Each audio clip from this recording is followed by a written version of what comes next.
우리 찬송가 313장 함께 찬송하도록 하겠습니다. 찬송가 313장입니다.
참으로 고마우신 아버지 하나님 감사합니다.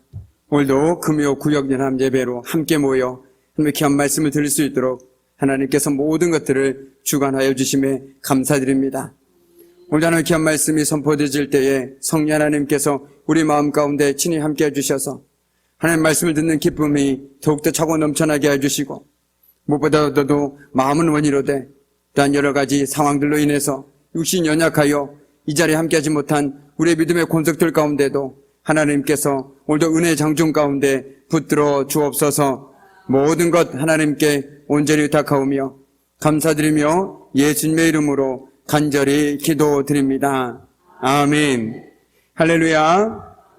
반갑습니다. 오늘 이 저녁에도 피곤하지만 귀한 말씀의 자리로 나오신 우리 귀한 성도들 한 분 한 분 가운데 오늘도 우리 주님께서 주시는 은혜가 차고 넘쳐나기를 주님의 이름으로 간절히 축복합니다. 아멘. 오늘 우리가 읽은 말씀은 이렇게 시작되고 있습니다. 그 후에라고 하죠. 그런데 여기서 그 후에라는 말이 과연 언제를 가리키는지 우리는 그것부터 말씀을 묵상하기 앞서서 살펴봐야 될 것 같습니다. 오늘 그 후에라는 표현은 예수님께서 제자들에게 두 번을 나타내신 후를 의미하고 있습니다. 먼저는 도마가 없을 때 첫 번째로 나타나셨고, 두 번째는 도마가 의심할 때 나타나 주셨습니다. 그러므로 이때는 제자들 모두 예수님의 부활을 정확하게 알고 있었습니다. 갈릴리에서 베드로가 다른 제자들에게 이렇게 말합니다. 나는 물고기를 잡으러 가겠노라 라고 말이죠. 다른 제자들도 그 소리를 듣고 우리도 함께 가겠다 이야기하며 그 뒤를 따라갑니다. 그런데 여기 성경 부분에 대해서 많은 사람들의 해석이 엇갈리고 있습니다. 어떤 사람들은 베드로가 믿음이 없어서 예수를 버리고 물고기를 잡으러 갔다라고 얘기하는 사람들도 있고, 어떤 사람들은 그것이 아니다, 베드로는 생업을 유지하기 위해서 물고기를 잡으러 간 것이다 라고 말하고 있습니다. 그런데 요즘 지배적인 해석은 바로 후자입니다. 베드로가 믿음이 없어서 제자를 버리고 물고기로 잡으러 간 것이 아니라 바로 그가 먹고 살기 위해서, 생업을 위해서 그가 물고기를 잡으러 갔다라는 것이죠. 우리 역시 마찬가지 아닙니까? 우리가 하나님을 믿는다고 해서 우리가 두 손 놓고 살아가고 있지는 않지 않습니까? 우리도 각자의 삶의 자리에서 먹고 마시기 위해서 열심히 땀 흘리고 살아가고 있지 않습니까? 그것 보고 믿음이 없다라고 누가 얘기할 수 있겠습니까? 아니라는 것이죠. 오늘 베드로도 마찬가지라는 것입니다. 베드로도 마찬가지로 생업을, 그리고 가족을 먹여 살리기 위해서 물고기를 잡으러 갔다라는 것이죠. 그런 의미에서 믿음이라는 것은 단순히 하나님을 믿는 그 차원에서 머무르는 것이 아니라 내 삶에서 내가 해야 될 것은 마땅히 해야 되는 사람이 바로 믿음의 사람이다라는 것이죠. 내가 믿는다고 해서 두 손 놓고 살아가는 사람은 반쪽짜리 믿음입니다. 뭔가 하나가 잘못되었다라는 것이죠. 그렇기 때문에 오늘 21장을 읽을 때에 베드로가 참 믿음이 없구나라고 생각해서는 안 된다라는 것입니다. 그 맥락 속에서 오늘 말씀을 계속해서 함께 보도록 하겠습니다. 그러자 다른 제자들도 그 소리를 듣고 우리도 함께 가겠다 이야기하며 그 뒤를 따라 나서게 되는 것이죠. 그러나 그날 밤에 아무것도 잡지 못했다라는 말이 참으로 의미심장하게 다가옵니다. 그들이 배에 올라서 그물을 던졌지만 결과는 빈 그물뿐이었습니다. 날이 새어갈 때라는 표현처럼 그들은 거의 밤이 새도록 그렇게 그물 던지기를 반복했음을 우리는 알 수 있습니다. 그러나 결과는 똑같았습니다. 10번을 던지든 얼마큼 던졌는지 모르지만 밤새 그물을 던졌지만 올라오는 것은 빈 그물뿐이었다라는 것이죠. 아마 그들은 이상하게 생각했을 것입니다. 고기가 이렇게 안 잡힐 수 있나? 그리고 이렇게 못 잡을 수 있나? 라는 생각에 고개를 갸우뚱하게 되고, 그리고 그들은 의아했을 것입니다. 그도 그럴 것이, 그들은 어부가 아니었습니까? 어부라면 고기의 때가 어디에 있는지 잘 알고 언제 어떻게 어디에서 고기의 그물을 던져야 하는지 너무나도 잘 알고 있는 사람들 아니겠습니까? 그런데 그들에게 고기가 한 마리도 잡히지 않는 것이 바로 기적이라는 것이죠. 한 번만 던져서 안 잡혔다라면 그럴 수도 있지라고 생각하겠지만 밤새도록 전문 어부가 그물을 던졌는데 빈 그물만 올라온다라는 것, 이 자체가 기적 아니겠습니까? 어쨌든 그들은 스스로 고개를 갸웃갤 수밖에 없었습니다. 이것이 바로 인간의 한계라는 것이죠. 제 아무리 타고나고 경험 많은 어부라고 할지라도 하나님이 허락하시지 않으면 물고기 한 마리도 잡을 수가 없습니다. 처음 한두 번은 그러려니 했을 것입니다. 그러나 반복해서 빈 그물을 올릴 때마다 어쩌면 그들은 답답한 마음에 긴 한숨만 쉬었을 것입니다. 그들은 그렇게 고되고 힘든 밤을 보내고 날이 새고 있었습니다. 지치고 힘든 그때 우리 주님께서 그들을 찾아오셨습니다. 오늘 말씀해 보니 날이 새어갈 때 예수께서 바닷가에 서셨으나 제자들이 예수인 줄을 알지 못하는지라 라고 성경은 기록하고 있습니다. 이튿날 날이 밝아올 때 예수께서 바닷가에 서 계셨습니다. 그러나 제자들은 그분이 예수님이신 줄을 알지 못했습니다. 그런데 여기서도 중요한 것은 어떤 사람은 밤인데 그 사람이 어떻게 예수인지 어떻게 알 수 있겠느냐라고 말하는 사람도 있습니다. 그런데 오늘 요한은 뭐라고 얘기하고 있습니까? 날이 밝아올 때라고 분명하게 기록하고 있다는 것이죠. 그렇기 때문에 예수님을 분명히 식별할 수 있는 때였다라는 것을 우리는 말씀을 통해서 알 수 있습니다. 그렇다면 그들은 왜 날이 밝았음에도 예수님을 미처 알아보지 못했을까요? 그것은 바로 그들이 밤새도록 그물을 수도 없이 던지고 끌어올려 보았지만 한마디도 잡지 못해서 허탈감에 빠져 있어서 그들이 그 분주함에 넋을 놓고 있었기 때문이라는 것입니다. 다른 데 정신을 쓸 새가 없었다라는 것이죠. 그렇지 않겠습니까? 제가 앞서도 말씀드렸지만 그들은 전문 어부입니다. 당황스럽죠. 어떻게 이렇게 고기가 없을 수가 있나? 어떻게 한 마리도 잡힐 수가 없나? 당황스럽기 때문에 그들은 고기 잡는 데 몰두해 있었다라는 것입니다. 그래서 그들은 예수님이 함께 계심에도 불구하고 예수를 미처 알아볼 수가 없었다라는 것이죠.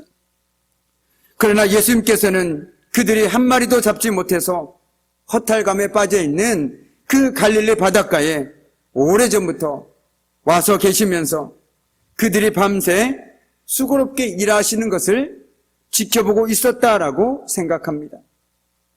그럼에도 그들이 예수를 알아보지 못한 이유는 그들의 관심이 온통 고기 잡는 데 쏠려 있었기 때문입니다. 밤새도록 수고했어도 얻은 게 없었으므로 그들은 다른 데 눈길을 둘 여유가 도무지 없었습니다. 우리 여기서 우리 지난 한 주의 삶을 한번 되짚어 보시죠. 여러분의 삶은 어떠셨습니까? 분주함으로 인해서 혹시 오늘 제자들처럼 우리와 늘 함께하고 계시는 임마누엘 하나님을 의식하지 못한 채 살아가고 계시진 않으셨습니까? 너무 바빠서 눈코 뜰 새가 없어서 나는 하나님이 계신지도 모르겠고 나는 그저 지금 내가 할 일이 너무 많아서 도무지 모르겠다. 그 분주함 때문에 오늘 제자들처럼 살지는 않으셨는지요? 예수를 믿으면서도 여전히 자기가 자기의 인생의 주인인 사람들이 그분을 알아보지 못하며 자신의 일에만 바쁜 법입니다. 왜냐하면 내가 아니면 안 된다는 생각 때문에 그렇다라는 것이죠. 그러나 우리는 어떻습니까? 물론 내가 최선을 다해야 하는 것 맞습니다. 내가 할 수 있는 것 다 해야 합니다.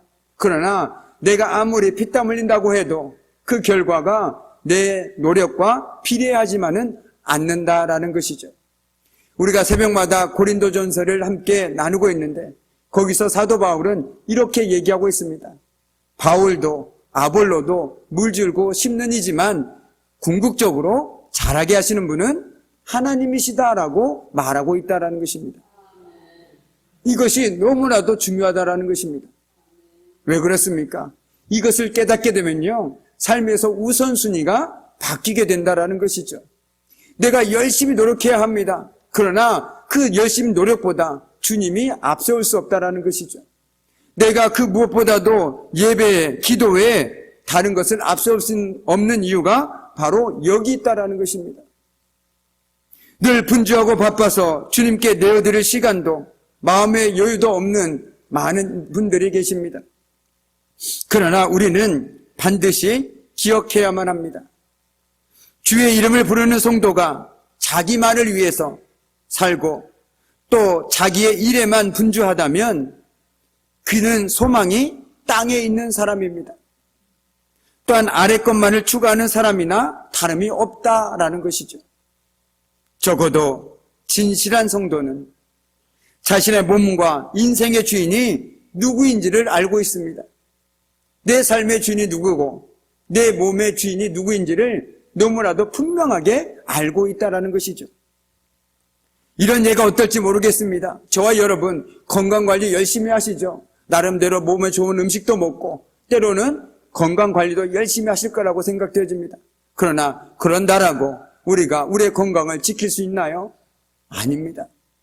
결코 그렇지 못하다라는 것이죠. 우리가 물론 몸의 건강을 위해서 좋은 것도 먹고 몸 관리도 해야 합니다. 그러나 더 중요한 것은 이 모든 것에 앞서서 정말 우리의 삶과 우리의 모든 것들을 주관하시는 분이 주님이시라면 우리가 무엇을 앞세워야 하는지 너무나도 분명하게 깨닫게 된다라는 것이죠. 그래서 우리는 그것을 깨닫게 될 때 삶의 모든 것들을 주님께 맞추고 살아가게 된다는 것입니다. 내 삶의 중심이 주님의 시계에 맞춰져 있다는 것이죠. 우리가 예배드릴 때도 마찬가지입니다. 그 시간은 결코 타협할 수 있는 시간이 아닙니다. 내 모든 일과 중에서 그 시간은 반드시 빼놓아야 할, 구별해 놓아야 할 시간이라는 것이죠. 분주하면 그땐 좀 넘어가고, 몸이 아프면 좀 넘어가고, 이렇게 해서는 결코 안 된다는 것이죠. 만약에 여러분에게 그 예배에 목숨이 걸렸다라면 다음에 가지 뭐, 다음에 내일도 있고 다음 주도 있고 그 다음 주도 있을 텐데 뭐라고 말할 수 있겠습니까? 결코 그럴 수 없습니다. 거기에 내 모든 것이 걸려있다라면 그것은 결코 타협할 대상이 되지 않는 것이죠. 어떻게 해서든지 무슨 수를 쓰든지 그 자리를 지켜야 하는 것입니다. 그래야 내가 사니까. 우리가 예배자를 점점 멀리할 때 우리는 죽을 수밖에 없습니다. 뭐가요? 내 영이 죽을 수밖에 없다라는 겁니다. 하나님의 영이 점점점 흐릿해지면 내 마음속에 세상의 영이 치고 들어옵니다. 그렇다 보면 어떻게 됩니까? 소위 내 믿음이 연약해지게 된다는 것이죠. 그래서 익숙해집니다. 교회를 안 가는 것도 편하고, 예배에 드리지 않는 것도 편하고, 기도하지 않는 것도 편하고, 그냥 이대로 좋다라고 생각되어지게 된다는 것입니다. 왜 그렇습니까? 내 영이 죽어가고 있기 때문입니다. 그러나 예배전에 나올 때 우리의 영은 다시금 깨어나게 됩니다. 왜 그렇습니까? 하나님의 말씀은 우리에게 무엇을 말하고 있습니까? 하나님에 대해서 얘기하고 있지 않습니까? 저에 대해서도 얘기하지 않습니다. 누구 어떤 특정 사람에 대해서도 얘기하고 있지 않습니다. 오직 하나님 한 분만 얘기하고 있다는 것이죠. 오늘 이 시간에 하나님에 대해서 듣고 깨달을 때 그렇지, 내 인생의 진짜 주인은 내가 아니었구나, 하나님이시구나. 내가 아무리 열심히 노력해도 하나님께서 막으시면 그 길은 결코 열릴 수가 없구나 라는 것들을 깨닫게 되고, 언제나 주님 앞에서 겸손하게 살아갈 수 있다는 것입니다. 세상의 것에 취해서 만족하지 않고 오히려 주님의 것에 작은 것이라도 만족하며 살아갈 수 있는 그런 복된 삶을 살아가게 된다는 것이죠. 왜 그랬습니까? 영이 살아나니까, 내 영이 하나님의 영으로 충만하니까. 그러나 이 자리가 점점점 멀어지면 그것이 나에게 내 삶에 무슨 유익이 있느냐라고 생각되어집니다. 드려도 그만, 안 드려도 그만, 기도해도 그만, 안 해도 그만, 기도했더니 응답도 안 되더라 라고 얘기하고, 그래서 기도의 자리를 떠나게 된다는 것입니다. 그러나 정말 중요한 것은 우리가 분주함 때문에 주님을 놓치거나 신앙을 잃어버려서는 결코 안 된다는 것입니다. 믿음으로 진정한 우리 삶의 주인이신 하나님을 보아야만 하는 것이죠. 저는 분명하게 고백합니다. 저 역시 고백할 수 있습니다.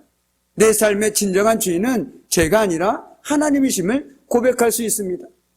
그리고 제가 여기 있는 이유도 그 증거라는 것이죠. 그렇습니다. 그 주님께서 저와 여러분의 삶의 주관자시고 모든 것들을 친히 인도해 가시는 그 주님이시람을 믿는다라면 우리 인생을 그분께 거는 것이 당연한 것 아니겠습니까?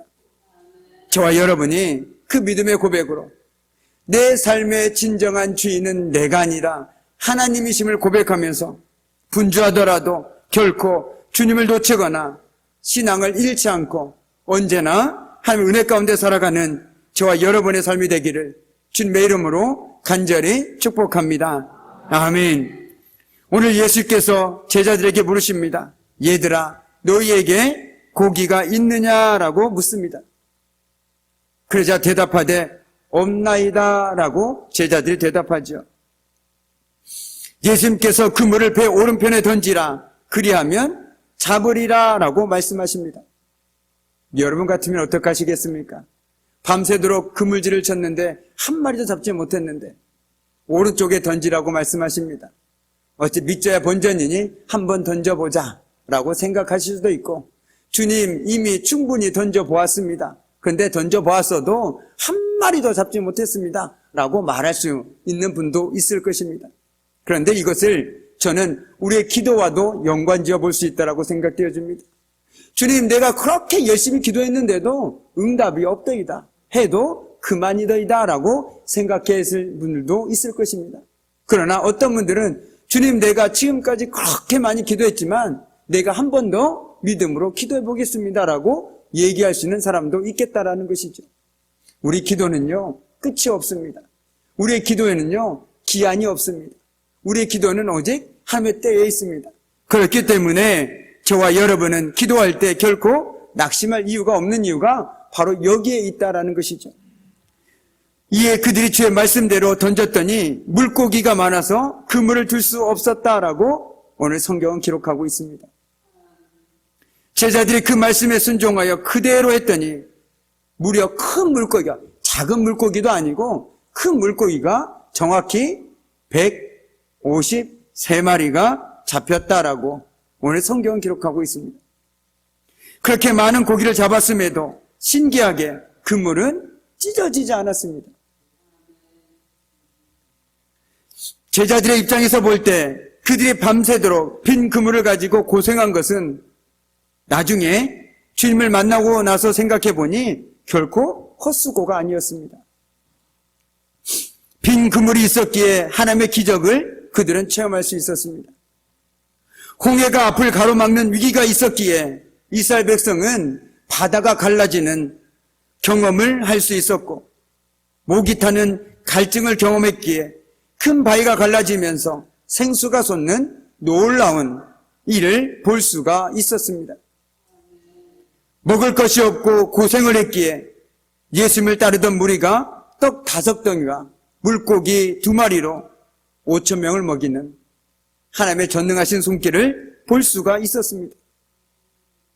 12년을 혈류병으로 고생하였기에 주님의 옷자락을 만지자마자 낫게 되는 기적을 경험하게 되었습니다. 이 모든 것들이 오늘 말씀에 보면 바로 빈 그물을 올리는 것과 똑같다라는 것이죠. 우리의 힘으로는 할 수 없는 것입니다. 우리도 마찬가지입니다. 우리 인생이 빈 그물이었을 때 정말 내가 아무리 노력해도 한 마리의 물고기도 잡을 수 없는 빈 그물을 끌어올리는 제자들처럼 아무것도 할 수 없을 때, 앞이 캄캄할 때, 내 삶이 답답하고 길이 막혔을 때 주님을 붙들었고 말씀을 붙들었으며 그로 인해서 하나님의 은혜를 경험할 수 있었습니다. 그러나 안타깝게도 우리 주변을 돌아보면 그물을 던지면 얼마든지 고기를 잡을 수 있다는 자기 과신 때문에 예수 없는 인생을 살아가는 사람들이 참으로 많습니다.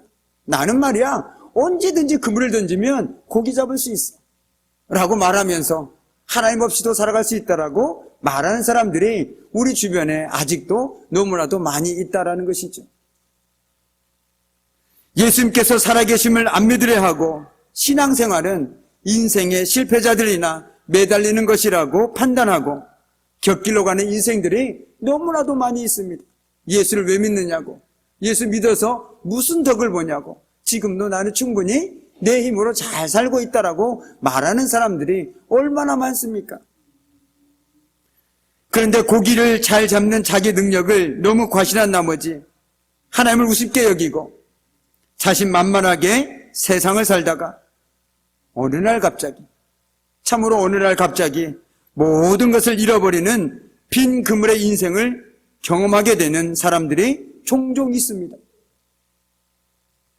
그러나 빈 그물 인생이 되었어도 자기 옆에 서 계신 주님만 만나면 과거의 돈이나 명예로도 살 수 없었던 하늘의 은혜로 빈 그물을 가득 채우는 인생으로 바뀌게 될 것입니다.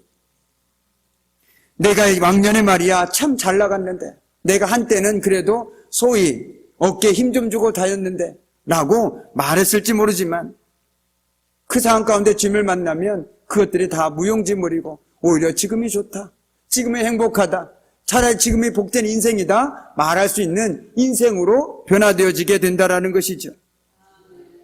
그렇습니다. 정말 그렇습니다. 이런 이유에서 주님을 만나는 사람에게는 빈 그물을 가지고 밤새도록 고통하고 고생하는 것이 절대로 헛수고가 아니라고 믿습니다. 그것이 일시적인 고통은 될 수 있고 한동안의 눈물과 어려움은 되었을 수도 있습니다. 하지만 주님을 만나고 나면 그것이 도리어 은혜요 영광스러운 고통이라고 우리는 알게 된다라는 것이죠. 저는 직접적으로 산통을 겪은 적은 없습니다. 그런데 많은 어머니들이 말하기를 그 산통은 두 번 다시 겪고 싶진 않더라고. 그럼에도 불구하고 어떻습니까? 둘째를 낳고, 셋째를 낳고, 넷째를 낳고, 다섯째를 낳고, 일곱째까지 낳습니다. 왜 그렇습니까? 그 고통 뒤에 찾아오는 그 기쁨을 이루 말할 수 없기 때문입니다. 그 고통과 바꿀 수 없기 때문이라는 것이죠. 신앙생활도 이와 마찬가지라고 생각합니다. 지금 당장 고통이 너무나도 아프고 쓰라리고 눈물뿐이지만 그래도 이 고통 뒤에 하나님께서 예비하신 큰 기쁨과 은혜가 있음을 우리는 믿음으로 고백하기에 기꺼이 끌어안을 수 있다라는 것입니다. 그리고 하나님께서는 그 인생의 끝에서 은혜로 그 고통을 또한 영광스러운 고통으로 바꾸어 주실 것이라고 믿습니다. 여기에 진리가 있다라는 것이죠. 오늘 똑같이 그물을 던져도 인간의 경험이나 인간의 판단으로는 한 마리도 잡을 수가 없습니다. 제자들이 얼마나 열심히 그물을 던졌습니까? 그런데 한 마리도 잡지 못했습니다. 그런데 똑같은 그물을 가지고 예수님께서 말씀하신 곳에 던졌더니 작은 물고기도 아니고 아주 큰 물고기가 무려 153마리나 잡을 수 있는 은혜를 누리게 되었다라는 것이죠. 그런데 저 중요한 건 똑같은 그물을 가지고 던졌다라는 것입니다. 사실 업으로서 경험이나 능력치에 있어서는 예수님은 그들과 비교할 수가 없었습니다. 우리가 잘 아는 것처럼 예수님은 목수가 아니었습니까?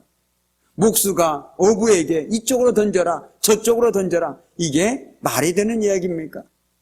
말도 안 되는 얘기 하지 마시오 라고 얘기하는 것이 일반적인 사람들의 대답이겠지요. 내가 밤새도록 던졌더니 안 되더이다. 당신이 어떻게 하는데 이쪽으로 던지라고 얘기하여 말도 안 되는 소리 하지 말라고. 그런데 이게 신앙생활에서 너무나도 빈번하게 우리 삶 가운데서도 일어나고 있습니다. 내가 경험해봤는데 그거 말도 안 된다고, 그거 도저히 안 된다고 그냥 판단하고 놔버립니다. 그런데 믿음은요, 때로 우리가 이해할 수 없고 알 수 없는 방식으로 하나님께서 일하실 때가 있다함을 믿는다라면 우리는 그렇게 쉽게 된다 안 된다를 우리가 판단할 수 없다라는 것입니다. 이것이 바로 믿음의 비밀이라는 것이죠. 만약에 저와 여러분이 된다 안 된다로 판단할 수 있는 게 믿음이라면 굳이 저와 여러분 여기 앉아 있을 필요가 없지 않습니까? 내 생각대로 다 되는데 이건 안 되는 거, 이건 되는 거. 그렇다면 믿음이 필요가 없습니다. 그러나 믿음은 우리의 생각을 뛰어넘습니다. 오늘도 마찬가지 아닙니까? 똑같은 그물로 예수님 말씀하신 곳에 그물을 던졌을 때 그 그물에는 이전에 생각하지 못했던 그들이 생각보다 더 컸던 그 많은 고개들이 잡혔음을 우리는 알 수 있다는 것입니다. 이처럼 정확한 타이밍을 부탁해서 물고기가 득실거리는 곳에 그물을 던지게 한 것은 결코 인간의 힘이 아니라는 것이죠. 바로 전능하신 하나님의 능력인 줄 믿습니다. 아멘입니다. 똑같이 그물을 던져도 제자들은 한 마리도 잡지 못했지만 우리 예수님께서 지시하는 곳에 던지면 차고 넘칠 줄 믿습니다. 우리의 인생의 빈 그물을 채울 수 있는 것은 바로 우리 주님께서 지시하는 곳으로 던져야 하는 것입니다. 그런 의미에서 볼 때 믿음에서 중요한 것은 경험보다 지식보다 말씀을 붙드는 능력입니다. 세상 사람들 모두가 다 안 된다고 얘기할지라도 내 경험상 안 된다라는 생각이 지배적일지라도 말씀을 붙들고 그것들을 통해서 실행에 옮길 수 있는 것, 그것이 바로 진짜 믿음이라는 것이죠. 바라기는 우리 인생이 끊임없이 빈 그물만을 가득히 끌어올릴지라도 주님을 붙들고 말씀을 붙들고 믿음의 그물을 던짐으로써 가득히 차고 넘치는 하나님의 은혜를 누리며 살아가는 저와 여러분의 복된 삶 되기를 주님의 이름으로 간절히 축복합니다. 아멘.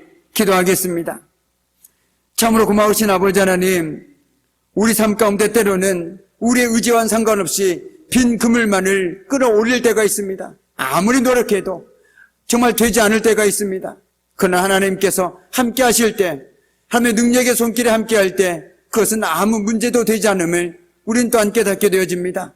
주여 이 시간 우리에게도 그 믿음을 주셔서 언제나 어디서나 담대한 믿음으로 믿음의 그물을 던짐으로써 하나님의 은혜 누리며 살아갈 수 있는 제대의 삶이 되어줄 수 있도록 주님 도와주옵소서. 감사드리며 예수님의 이름으로 간절히 기도드립니다. 아멘. 이제는 우리 주 예수 그리스도의 은혜와 아버지 하나님의 말할 수 없는 사랑하심과 성령의 사귐과 임재와 다스리심이 우리의 인생에서 빈 그물을 끌어올리는 그 상황들 속에서도 오직 말씀을 붙들고 주님을 붙들고 하나님의 은혜 가운데 살아가기를 결단하는 우리 귀한 성도들의 삶과 그들의 가정과 일터와 사업장 위에 사랑하는 자녀들 위해 이제부터 영원토록 함께 하시기를 간절히 축원하옵나이다. 아멘.